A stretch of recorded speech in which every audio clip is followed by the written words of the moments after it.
मैं पीर साहब की आपको कौन कौन सी बात बयान करूं, क्योंकि मैंने पीर साहब के साथ कुछ ज़्यादा अरसा गुजारा नहीं है। बहुत मुख्तसर सा तहरीक लब्बैक में मुझे उनके साथ मिला और ये हसरत रही कि जब हम उन्हें कुछ जान पाए, पहचान पाए, तो वो पर्दा फरमा गए। पीर अफजल कादरी साहब अला रहमा, उनकी ज़ात को बयान करना एक आम आदमी का काम नहीं है। जैसे कि आम फहम एक अल्फाज चलते हैं, मैं अपनी बात समझाने के लिए शायद इन्हीं अल्फाज का सहारा लूँगा।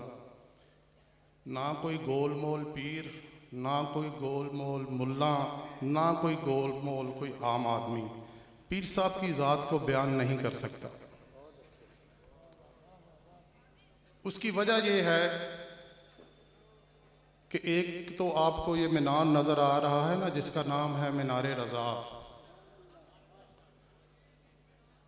अगर आज भी आपने रिज़वियत देखनी हो तो आप पीर साहब किबला की ज़िंदगी पर निगाह डालें, आपको रिज़वियत नज़र आ जाएगी। और मैंने इसलिए ये अल्फाज बोले हैं कि आम फहम आदमी या किसी भी गोल मोल आदमी का पीर साहब की ज़ात को बयान करना और उनके औसाफ बयान करना ये आम आदमी के बस की बात नहीं है। अगर वो इस तरफ की बात बयान करेगा तो ये वाले लोग नाराज़, अगर इस साइड की बात करेगा तो ये नाराज़। तो इसका मतलब ये है कि वो अपने आप को उस अंदाज से लेके नहीं चल सकता कि जिस अंदाज से वो अपने मामलात को कवर कर सके।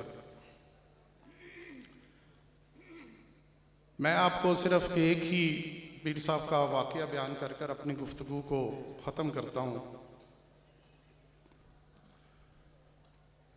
दाता साहब पर धरना था तो तमाम तहरीक लब्बैक की शूरा वहाँ पर मौजूद थी, एक टेंट के अंदर। पीर साहब ने हमें भेजा कि आप जाएं और मुज़ाकरात करके वापस आएं और उनसे कहें कि राजा ज़फ़रुल हक वाली रिपोर्ट जो है ना वो हमें दें और हम इसको मंजर आम पर लाएं। हम मुज़ाकरात के लिए चले गए और जब हम वापस आए तो पीर साहब ने मुझे अकेले बुला के पूछा, जनाब क्या देखा और क्या समझा और क्या समझते हैं कि क्या करना चाहिए अब आगे जो आप मुज़ाकरात करके आए। मैंने कहा पीर साहब मुझे ये लग रहा है कि ये हमें जो हमारे मुतालबात हैं उनको तो पूरा करना नहीं चाहते, बल्कि ये तो एक ऑपरेशन करना चाहते हैं। पीर साहब किबला थोड़ा सा खामोश हुए तो फरमाया, क्या समझते हैं कि आज रात ऑपरेशन हो जाएगा? मैं कहा जी मुझे तो लग रहा है कि आज रात ही शायद ऑपरेशन हो जाएगा। तो मुझे फरमाने लगे चलें कर लेते हैं इनका भी बंदोबस्त हम।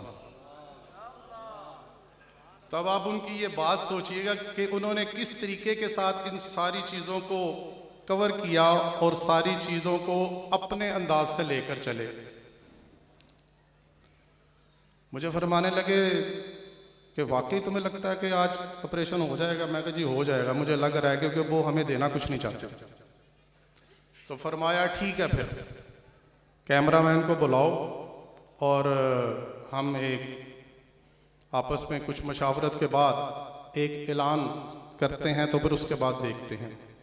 मशावरत हुई, चीज़ें अपनी जगह पर, कुछ इधर से कुछ उधर से, जो भी कुछ दूसरे लोगों के पास जो मेरे साथ गए थे उनके पास जो चीज़ें थी उन्होंने भी बयान की। तो पीर साहब ने आखिर में एक ऐलान फरमाया।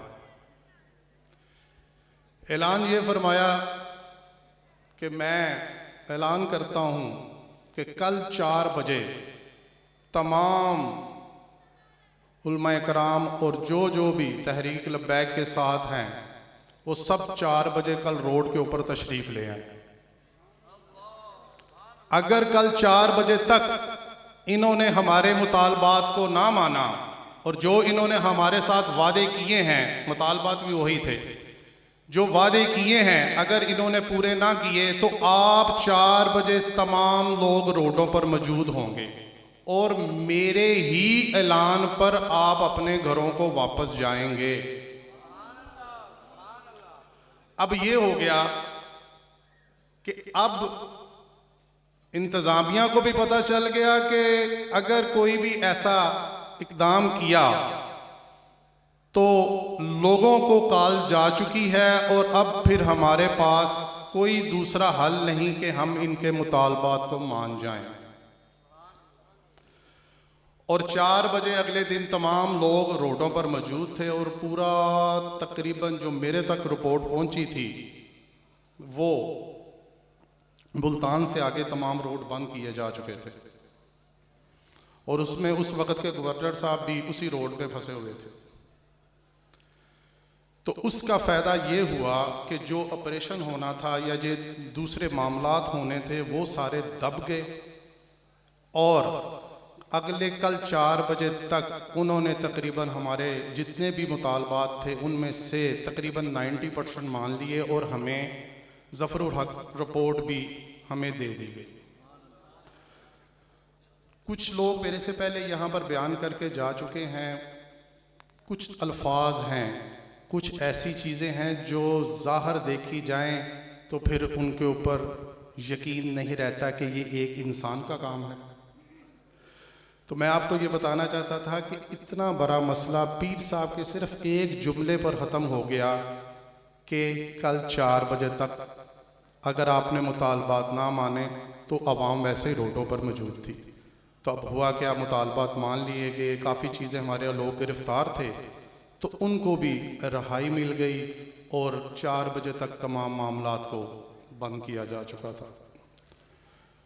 पीर साहब की मेरे पास ऐसी बहुत सारी बातें हैं क्योंकि मैं मुज़ाकराती टीम का हिस्सा था। जनाब पीर उस्मान साहब भी उस मुज़ाकराती टीम का हिस्सा थे और हमारे उस वक़्त के जनरल सेक्रेटरी जनाब अल्लामा वहीद नूर साहब भी उसी टीम का हिस्सा थे।